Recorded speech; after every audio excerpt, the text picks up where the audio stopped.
ನಾನು ನಿಮ್ಮನೆ ಹುಡುಗಿ ಕಲಾ. ಇದು ನನ್ನ ಯೂಟ್ಯೂಬ್ ಚಾನಲ್ ಕನ್ನಡ ಸಂಜೀವನಿ. ನಮ್ಮ ಆರೋಗ್ಯ ನಮ್ಮ ಕೈಲೇ ಇರುತ್ತೆ ಫ್ರೆಂಡ್ಸ್. ಪ್ಲೀಸ್ ನನ್ನ ವಿಡಿಯೋನ ಲೈಕ್ ಮಾಡಿ, ಶೇರ್ ಮಾಡಿ, ಸಬ್ಸ್ಕ್ರೈಬ್ ಮಾಡಿ. ನನ್ನ ಫೇಸ್ಬುಕ್ ಪೇಜ್ facebook.com/ಕನ್ನಡ ಸಂಜೀವನಿ. ಪ್ಲೀಸ್ ಲೈಕ್ ಮಾಡಿ ಫ್ರೆಂಡ್ಸ್. ನನ್ನ ವಿಡಿಯೋಸ್ ನಿಮಗೆ ನಮ್ಮ ಫೇಸ್ಬುಕ್ ಪೇಜಲ್ಲೂ ಸಿಗುತ್ತೆ. ನನಗೆ ಯಾವುದೇ ಥರ ಮೆಸೇಜ್ ಕಳಿಸ್ಬೇಕು ಅಂದರೆ ನನ್ನ ಫೇಸ್ಬುಕ್ ಪೇಜಿಂದ ಕಳಿಸ್ಬೋದು, ನನ್ನ ಕಮೆಂಟು ಬರಿಬೋದು. ಓಕೆನಾ? ಇವತ್ತು ಕಾಪರ್ ವೆಸಲ್ ಅಂದರೆ ತಾಮ್ರದ ಪಾತ್ರೆಗಳು. ತಾಮ್ರದ ಪಾತ್ರೆಯಲ್ಲಿ ನೀರನ್ನ ಶೇಖರಣೆ ಮಾಡಿ ಕುಡಿಯೋದ್ರಿಂದ ಎಷ್ಟು ಲಾಭ ಇದೆ ಅಂತ ಹೇಳ್ತೀನಿ.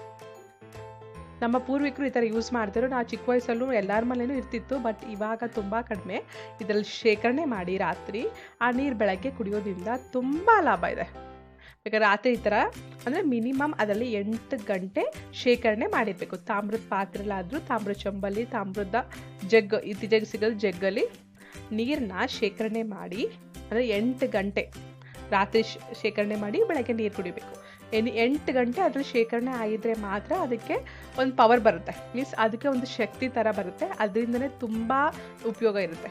ನೀವು ಹಾಗೆ ಬೆಳಗ್ಗೆ ನೀರು ಹಾಕೊಂಡು ಕುಡಿಯೋದ್ರಿಂದ ಏನೂ ಯೂಸ್ ಆಗಲ್ಲ. ಓಕೆನಾ? ತಾಮ್ರದ ಪಾತ್ರೆಯಲ್ಲಿ ರಾತ್ರಿ ನೀರನ್ನ ಶೇಖರಣೆ ಮಾಡಿ ಬೆಳಗ್ಗೆ ಆ ನೀರು ಕುಡಿಬೇಕು. ಅದರಿಂದ ಎಷ್ಟು ಯೂಸ್ ಇದೆ ಅಂತ ಹೇಳ್ತೀನಿ ಬನ್ನಿ. ಫಸ್ಟ್ ಆಗೋ ಕೆಲಸ ಅಂತಂದರೆ ನಮ್ಮ ಕೊಬ್ಬು, ನಮ್ಮ ದೇಹದಲ್ಲಿರೋ ಎಕ್ಸ್ಟ್ರಾ ಕೊಬ್ಬೆಲ್ಲ ಕರಗಿಸುತ್ತಂತೆ. ನಮ್ಮ ಕೊಲೆಸ್ಟ್ರಾಲ್ ಕರಗಿಸುತ್ತೆ, ಎಕ್ಸ್ಟ್ರಾ ಕೊಬ್ಬೆಲ್ಲ ಕರಗಿಸಿ ನಾವು ಸಣ್ಣ ಆಗೋಕ್ಕೆ ತುಂಬ ಹೆಲ್ಪ್ ಮಾಡುತ್ತೆ. ನೋಡಿ, ಎಕ್ಸ್ಟ್ರಾ ಕೊಲೆಸ್ಟ್ರಾಲ್ ಎಲ್ಲ ಕಮ್ಮಿ ಮಾಡಿ ನಾವು ವೆಯ್ಟ್ ಲಾಸ್ ಮಾಡೋದಕ್ಕೆ, ಮೀನ್ಸ್ ಸಣ್ಣ ಆಗೋದಕ್ಕೆ ಹೆಲ್ಪ್ ಮಾಡುತ್ತೆ. ಅಷ್ಟೇ ಅಲ್ಲ, ನಮ್ಮ ಬಾಡಿಲಿ ವಿಷ ಪದಾರ್ಥ ಏನಾರ ಸೇರ್ಕೊಂಡಿದ್ರೆ ಅದು ಅಷ್ಟೇ ಹೊರಗೆ ಹಾಕೋಕ್ಕೆ ತುಂಬ ಹೆಲ್ಪ್ ಮಾಡುತ್ತೆ. ಅಷ್ಟೆಲ್ಲ ಮಲಬದ್ಧತೆನೂ ಕಡಿಮೆ ಮಾಡುತ್ತೆ. ಆ ನೀರು ಕುಡಿಯೋದ್ರಿಂದ ಜೀರ್ಣಶಕ್ತಿನೂ ತುಂಬ ಇಂಪ್ರೂವ್ ಆಗುತ್ತೆ. ಜೀರ್ಣಶಕ್ತಿನ ಜಾಸ್ತಿ ಮಾಡುತ್ತೆ, ಮಲಬದ್ಧತೆನ ಕಡಿಮೆ ಮಾಡುತ್ತೆ. ಅಷ್ಟೇ ಅಲ್ಲ, ತುಂಬ ಜನಕ್ಕೆ ಥೈರಾಯ್ಡ್ ಪ್ರಾಬ್ಲಮ್ ಇರುತ್ತೆ. ಥೈರಾಯ್ಡ್ ಪ್ರಾಬ್ಲಮ್ನ ಆದಷ್ಟು ಕಂಟ್ರೋಲ್ ಮಾಡೋಕ್ಕೆ ಹೆಲ್ಪ್ ಮಾಡುತ್ತಂತೆ. ಥೈರಾಯ್ಡ್ ಪ್ರಾಬ್ಲಮ್ನು ಕಂಟ್ರೋಲ್ ಮಾಡುತ್ತೆ. ಸ್ಟೋರ್ ಮಾಡಿ ಈ ಥರ ಯಾವುದಾದ್ರೂ ಜಗ್ ಇವಾಗ ಸಿಗ್ತಾ ಇರುತ್ತೆ, ಈ ಥರ ಜಗ್ಗಲ್ಲಿ ಸ್ಟೋರ್ ಮಾಡ್ಕೊಂಡು ಆ ನೀರನ್ನ ಬೆಳಗ್ಗೆ ಕುಡಿತಾ ಇರಿ. ಇದರಿಂದ ಬ್ಲಡ್ ಸರ್ಕ್ಯುಲೇಷನ್ ನೋಡಿ, ಬ್ಲಡ್ ಸರ್ಕ್ಯುಲೇಷನ್ ಚೆನ್ನಾಗಾಗುತ್ತೆ. ಅದೇ ಥರ ಹಾರ್ಟ್ ಫಂಕ್ಷನಾಲಿಟೀಸ್ ಚೆನ್ನಾಗಾಗುತ್ತೆ. ಹಾರ್ಟ್ ಚೆನ್ನಾಗಿ ಕೆಲಸ ಮಾಡೋದಕ್ಕೆ ಅದು ಹೆಲ್ಪ್ ಮಾಡುತ್ತೆ. ಅಷ್ಟೆಲ್ಲ ಏಜಿಂಗ್ ಅಂದರೆ ವೃದ್ಧಾಪ್ಯನ ಕಡಿಮೆ ಮಾಡುತ್ತೆ. ಇತ್ತೀಚೆಗೆ ಒಂದು 30 ವರ್ಷಕ್ಕೆ ಎಲ್ಲ 40-50 ವರ್ಷದ ಥರ ಕಾಣಿಸ್ತಿರ್ತಾರೆ. ವೃದ್ಧಾಪ್ಯನ ಕಡಿಮೆ ಮಾಡುತ್ತೆ. ಮುಖದಲ್ಲಿ ನೋಡಿ ಈ ಥರ ಸುಕ್ಕೆಲ್ಲ ಬರ್ತಾ ಇರೋದೆಲ್ಲನೂ ಕಡಿಮೆ ಮಾಡುತ್ತೆ. ನಿಮಗೆ ಈ ಥರ ಸುಕ್ಕಾಗಿರೋದು, ಚರ್ಮ ಒಂಥರ ಡಲ್ ಆಗಿರೋದೆಲ್ಲನೂ ಕಡಿಮೆ ಮಾಡುತ್ತಂತೆ ಆ ನೀರು. ಅಷ್ಟೇ ಅಲ್ಲ, ನಿಮ್ಮ ಸ್ಕಿನ್ ಗ್ಲೋಯಿಂಗ್ ಆಗೋದಕ್ಕೆ ತುಂಬ ಹೆಲ್ಪ್ ಮಾಡುತ್ತೆ ಈ ನೀರು. ನಿಮ್ಮ ಸ್ಕಿನ್ ಹೆಲ್ತ್ಗೆ ತುಂಬ ಒಳ್ಳೆಯದು. ಅಷ್ಟೆಲ್ಲ ನೋಡಿ, ಸ್ಟೋರೇಜ್ ಈ ಥರನೂ ಸಿಗ್ತಾ ಇದೆ ಇವಾಗ. ಸ್ಟೋರೇಜ್ ಮಾಡಿಟ್ಕೊಂಡು ಆ ನೀರೆಲ್ಲ ಒಂದೇ ಸಲ ಕುಡಿಬೇಡಿ. ಮೀನ್ಸ್ ಒಂದು ಗ್ಲಾಸ್ ಒಂದು ಸಲ ಕುಡೀರಿ, ಮಧ್ಯಾಹ್ನ ಒಂದು ಗ್ಲಾಸ್, ಸಂಜೆ ಒಂದು ಗ್ಲಾಸ್ ಕುಡೀರಿ, ಏನೂ ಪ್ರಾಬ್ಲಮ್ ಇಲ್ಲ. ಒಂದೇ ಸಲ ಎಲ್ಲ ನೀರು ಕುಡಿಬೇಕು ಅಂತ ಇಲ್ಲ. ಓಕೆ, ಸ್ಟೋರ್ ಮಾಡಿಕೊಂಡು ತಗೊಂಡು ಕುಡಿಬೋದು. ಅಷ್ಟೇ ಅಲ್ಲ ಫ್ರೆಂಡ್ಸ್, ನೋಡಿ, ಬೋನ್ಸ್ ಸ್ಟ್ರಾಂಗ್ ಆಗೋಕ್ಕೆ ತುಂಬ ಹೆಲ್ಪ್ ಮಾಡುತ್ತಂತೆ. ಬೋನ್ಸ್ ಅಂದರೆ ಮೂಳೆ ಸ್ಟ್ರಾಂಗ್ ಆಗೋದಕ್ಕೆ ಈ ನೀರು ತುಂಬ ಹೆಲ್ಪ್ ಮಾಡುತ್ತೆ. ಅಷ್ಟೇ ಅಲ್ಲ, ನಿಮಗೆ ಕೀಳು ಕಾಲು ನೋವು ಇರ್ಬೋದು, ಸೊಂಟ ನೋವು, ನೋವು ಆಗ್ತಾ ಇದ್ದರೆ ಅದೆಲ್ಲನೂ ಬೇಗ ಶಮನ ಮಾಡುತ್ತೆ. ಅಷ್ಟೇ ಅಲ್ಲ, ನೋಡಿ, ಸೇಮ್ ನಾನು ನಿಮ್ಗೆ ಹೇಳಿದ್ನಲ್ಲ, ಅದೇ ಡೈಜೆಷನ್ ಸಿಸ್ಟಮ್ನ ಇಂಪ್ರೂವ್ ಮಾಡುತ್ತೆ. ಬ್ಲಡ್ ಹಾರ್ಟ್ ಹೆಲ್ತ್ನ ಬೂಸ್ಟ್ ಮಾಡುತ್ತೆ. ಅಂದರೆ ನಮಗೆ ಹಾರ್ಟ್ ಡಿಸೀಸಲ್ಲಿ ಬರ್ತಾರೆ ಇರೋ ಥರ ಕಂಟ್ರೋಲ್ ಮಾಡುತ್ತೆ. ಅನಿಮಿಯಾ ಬರಲ್ಲ, ಅನಿಮಿಯಾನೂ ಕಂಟ್ರೋಲ್ ಮಾಡುತ್ತಂತೆ. ನೋಡಿ, ಅದರ ವೆಯ್ಟ್ ಲಾಸ್ಗೆ ಹೆಲ್ಪ್ ಮಾಡುತ್ತೆ. ನಮಗೆ ಯಾವುದೇ ಥರ ಮಲಬದ್ಧತೆ ಪ್ರಾಬ್ಲಮ್ಸ್ ಇದ್ದರೆ ಅದು ಅಷ್ಟೇ, ಅದನ್ನು ಕಡಿಮೆ ಮಾಡುತ್ತೆ. ಹೆಲ್ತಿ ಸ್ಕಿನ್ ಅಂದರೆ ನಮ್ಗೆ ಯಾವುದೋ ಸ್ಕಿನ್ ಗ್ಲೋ ಆಗಿರೋಂಗೆ ಹೆಲ್ಪ್ ಮಾಡುತ್ತೆ. ಏಜಿಂಗ್ನ ಸ್ಲೋ ಡೌನ್ ಮಾಡುತ್ತೆ. ಮೀನ್ಸ್ ನೋಡಿ, ಈ ಥರ ನಿಮಗೆ ಬೇಗ ಏಜ್ ಆಗಿರೋ ಥರ ಕಾಣಿಸಲ್ಲ, ಮುಪ್ಪು ಬರ್ದಲೇ ಇರೋಂಗೆ ಆದಷ್ಟು ತಡೆಯುತ್ತೆ. ಅಷ್ಟೇ ಅಲ್ಲ, ಅದೇ ನೋಡಿ, ಹೆಲ್ಪ್ಸ್ ಡೈಜೆಷನ್, ಸ್ಟಿಮ್ಯುಲೇಟ್ ಬ್ರೈನ್. ಇನ್ನೊಂದೇನು ಅಂತ ಅಂದರೆ ಬ್ರೈನ್ನ ಸ್ಟಿಮ್ಯುಲೇಟ್ ಮಾಡುತ್ತೆ. ನೋಡಿ, ಸ್ಟಿಮ್ಯುಲೇಟ್ಸ್ ಯುವರ್ ಬ್ರೈನ್ ಅಂತ ಅಂದರೆ ಇದನ್ನು ಬ್ರೈನಲ್ಲಿ ಬ್ಲಡ್ ಸರ್ಕ್ಯುಲೇಷನ್ ಚೆನ್ನಾಗಿ ಮಾಡಿ ಅದರಿಂದ ಜ್ಞಾಪಕ ಶಕ್ತಿನ ಜಾಸ್ತಿ ಮಾಡುತ್ತೆ. ಕಾನ್ಸಂಟ್ರೇಷನ್ ಪವರ್ನ ಜಾಸ್ತಿ ಮಾಡುತ್ತೆ. ಚಿಕ್ಕ ಮಕ್ಕಳಿಗೆ ಆದಷ್ಟು ಈ ನೀರು ಕುಡಿಸಿ, ಅವ್ರಿಗೆ ಕಾನ್ಸಂಟ್ರೇಷನ್ ಪವರ್ ಜಾಸ್ತಿ ಇದೆ, ಮರುವು ಕಡಿಮೆ ಆಗುತ್ತೆ. ಕಾನ್ಸಂಟ್ರೇಷನ್ ಜಾಸ್ತಿ ಮಾಡೋದಕ್ಕೆ ತುಂಬ ಹೆಲ್ಪ್ ಮಾಡುತ್ತೆ. ಚಿಕ್ಕ ಮಕ್ಕಳಿಗೆ ಆದಷ್ಟು ದಿನಕ್ಕೆ 2 ಗ್ಲಾಸ್ ನೀರು ಕುಡಿಸಿ. ಜಾಸ್ತಿ ಏನಲ್ಲ, 2 ಗ್ಲಾಸ್ ನೀರು ಸಾಕು. ಅದರಲ್ಲೇ ಇಷ್ಟು ಬೆನಿಫಿಟ್ಸ್ ಸಿಗುತ್ತೆ. ಥೈರಾಯ್ಡ್ ಗ್ಲ್ಯಾಂಡ್ಸ್ ಹೇಳಿದ್ನಲ್ಲ, ಥೈರಾಯ್ಡ್ನ ಕಮ್ಮಿ ಮಾಡುತ್ತೆ. ಜಾಯಿಂಟ್ಸ್ ಪೇಯ್ನ್ಸ್ ಇದ್ರೂ ಕಡಿಮೆ ಮಾಡುತ್ತೆ. ಅದೇ ಥರ ಹೆಲ್ತಿ ಸ್ಕಿನ್ ಆಗುತ್ತೆ. ನೋಡಿ, ಏಜಿಂಗ್ನು ಕಂಟ್ರೋಲ್ ಮಾಡುತ್ತಂತೆ. ವೆಯ್ಟ್ ಲಾಸ್, ಅನಿಮಿಯಾನು ಹೇಳಿದ್ನಲ್ಲ, ಅನಿಮಿಯಾನು ಬರ್ದಲೇ ಇರೋ ಥರ ಕಂಟ್ರೋಲ್ ಮಾಡುತ್ತೆ.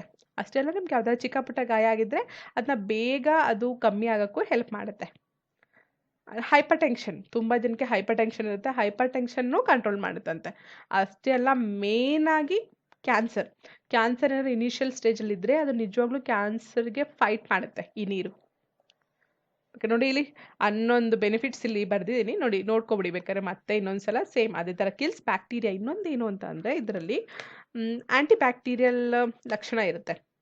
ಅಂದರೆ ಈ ಕೋಲಿ ಅಂತ ಒಂದು ಬ್ಯಾಕ್ಟೀರಿಯಾ ಇರುತ್ತೆ, ಹಾರ್ಮ್ಫುಲ್ ಅಂದರೆ ಹಾನಿಕಾರಕ ಬ್ಯಾಕ್ಟೀರಿಯಾ ನೀರಲ್ಲಿರುತ್ತೆ. ಆ ಕೋಲಿ ಅಂತ ಒಂದು ಬ್ಯಾಕ್ಟೀರಿಯಾ ಇರುತ್ತೆ, ಆ ಕೋಲಿ ಬ್ಯಾಕ್ಟೀರಿಯಾನ ಇದು ನಾಶ ಮಾಡುತ್ತೆ. ಆ ಕಾಪರ್ ನೀರಲ್ಲಿ ಇರೋ ಕೋಲಿ ಅಂತ ಒಂದು ಬ್ಯಾಕ್ಟೀರಿಯಾನ ನಾಶ ಮಾಡಿ ಅದನ್ನು ಪ್ಯೂರ್ ಮಾಡುತ್ತೆ, ಮೀನ್ಸ್ ಶುದ್ಧ ಮಾಡುತ್ತೆ ಆ ನೀರನ್ನ. ಅದರಿಂದನೇ ಅದರಲ್ಲಿರೋ ನೀರು ಅಷ್ಟು ಪವರ್ಫುಲ್. ಅಷ್ಟೇ ಅಲ್ಲ ಹೇಳಿದ್ನಲ್ಲ ನೋಡಿ, ಸ್ಟಿಮ್ಯುಲೇಟ್ಸ್ ಯುವರ್ ಬ್ರೈನು ಸ್ಟಿಮ್ಯುಲೇಟ್ ಮಾಡುತ್ತೆ. ಅಷ್ಟೇ ಅಲ್ಲ ಅದರಲ್ಲಿ ಆ್ಯಂಟಿ ವೈರಲ್ ಲಕ್ಷಣವೂ ಇರುತ್ತೆ. ಆ್ಯಂಟಿವೈರಲ್ ಲಕ್ಷಣ ಆ್ಯಂಟಿಬಯೋಟಿಕ್ ಥರನೂ ನಮಗೆ ಅದು ಯೂಸ್ ಆಗುತ್ತೆ. ಆ್ಯಂಟಿ ಆಕ್ಸಿಡೆಂಟ್ ಪ್ರಾಪರ್ಟಿನೂ ಇರುತ್ತೆ. ಅಷ್ಟೇ ಅಲ್ಲ ಇದು BP ಕಂಟ್ರೋಲ್ ಮಾಡುತ್ತೆ. ಆಮೇಲೆ ಮೂತ್ರಪಿಂಡ ಸಮಸ್ಯೆ ಏನಾರ ಇದ್ದರೆ ಅದನ್ನು ಆದಷ್ಟು ತಡೆಯುತ್ತಂತೆ. ನಮ್ಮ ಬಾಡಿಲಿ ಅಧಿಕ ಉಷ್ಣ ಮೀನ್ಸ್ ಬಾಡಿ ಹೀಟ್ ಆಗಿದ್ರೆ, ಎಕ್ಸಸ್ ಹೀಟ್ ಆಗಿದ್ರೆ ಅದನ್ನು ಕಂಟ್ರೋಲ್ ಮಾಡುತ್ತೆ.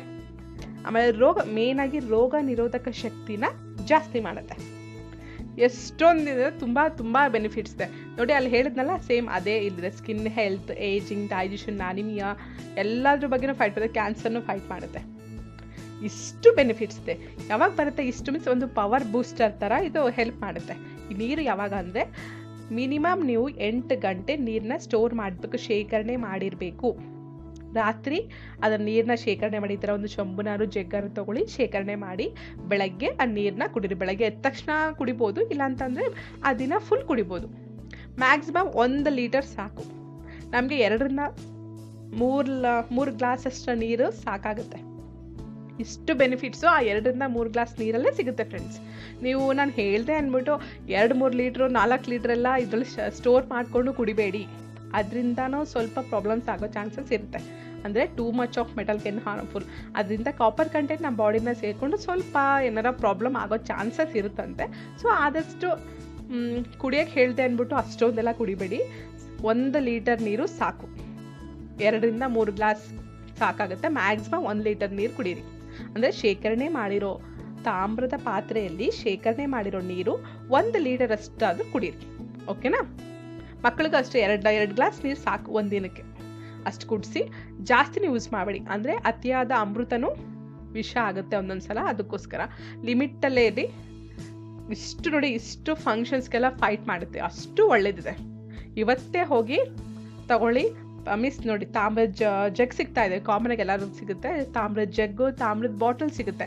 ಆಫೀಸ್ಗೆ ಹೋಗೋರು ಇದರಲ್ಲಿ ನೀರು ಹಾಕ್ಕೊಂಡು ತೊಗೊಂಡು ಹೋಗ್ಬೋದು, ಅಲ್ಲಿ ಕುಡಿಬೋದು. ನಿಮಗೆ ಬಾರಿಕೆ ಆದಾಗೆಲ್ಲ ಕುಡೀರಿ. ಮ್ಯಾಕ್ಸಿಮಮ್ 1 ಲೀಟರ್ ನೀರು. ಓಕೆನಾ? ಅದ್ರಲ್ಲಿ ಸ್ಟೋರ್ ಮಾಡಬೇಕಾದ್ರೆ 8 ಗಂಟೆ ಸ್ಟೋರ್ ಆಗಿರಬೇಕು ಆ ನೀರು. ಆವಾಗ ಅದಕ್ಕೆ ಇಷ್ಟು ಶಕ್ತಿ ಬರುತ್ತೆ. ನಾನು ಹೇಳಿದ ಎಲ್ಲ ಬೆನಿಫಿಟ್ಸು ಆಗಬೇಕು ಅಂದರೆ ಅದರಲ್ಲಿ ನೀರು 8 ಗಂಟೆ ಸ್ಟೋರ್ ಆಗಿರಬೇಕು. ಓಕೆನಾ? ನಿಮಗೆ ಈ ವಿಡಿಯೋ ಇಷ್ಟ ಆದರೆ ಪ್ಲೀಸ್ ಲೈಕ್ ಮಾಡಿ, ಶೇರ್ ಮಾಡಿ, ಸಬ್ಸ್ಕ್ರೈಬ್ ಮಾಡಿ. ನಾನು ನಿಮ್ಮನೆ ಹುಡುಗಿ ಕಲಾ. ಇದು ನನ್ನ ಯೂಟ್ಯೂಬ್ ಚಾನಲ್ ಕನ್ನಡ ಸಂಜೀವನಿ. ನಮ್ಮ ಆರೋಗ್ಯ ನಮ್ಮ ಕೈಲಾಗಿರುತ್ತೆ ಫ್ರೆಂಡ್ಸ್. ನನ್ನ Facebook page Kannada Sanjeevani. Please like ಮಾಡಿ. Thanks for watching. ಜೈ ಹಿಂದ್.